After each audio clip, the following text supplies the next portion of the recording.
If you didn't watch my previous video where I showed you my off-grid power for the adventure van, well, it's not my fault. Okay, so there. So here is my off-grid power supply that I showed you in a previous video. And one of the things that I did with this on this Minn Kota power center box is I put a digital meter right there to give me a digital readout of the voltage.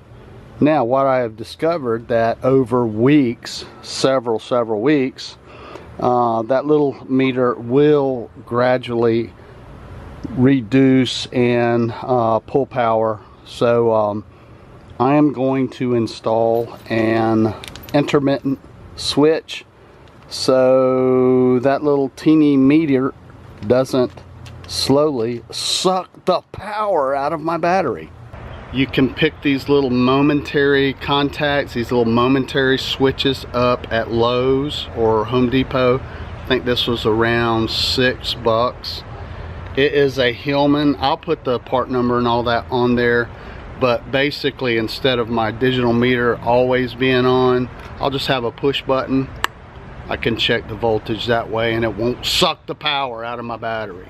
So there's my digital meter. I installed that myself. So I'm gonna look right here or maybe right here and get a Dremel tool and see if we can just cut us a little hole, and we'll put in that little switch.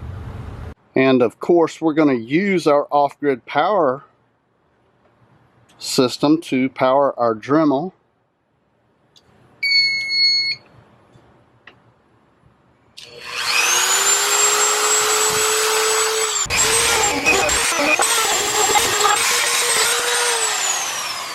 These two small gauge red wires, they are actually wiring that digital meter.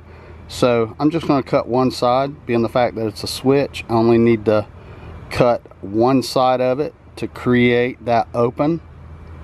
So let's go ahead, and no particular reason, but I'm just going to cut the negative side.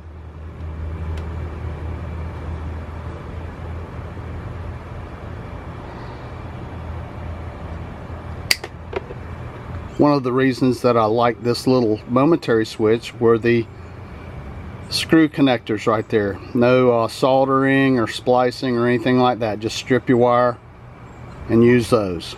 And that's what it's going to look like right there.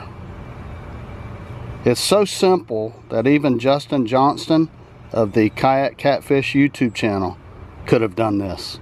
That's what it looks like installed. I did get a little sloppy with my Dremel, but that's okay.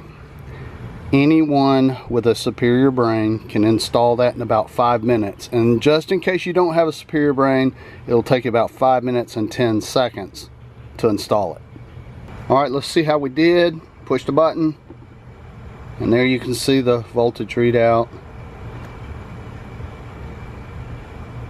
So no more battery drain, even if it takes a long time. I really don't want this meter to drain the battery.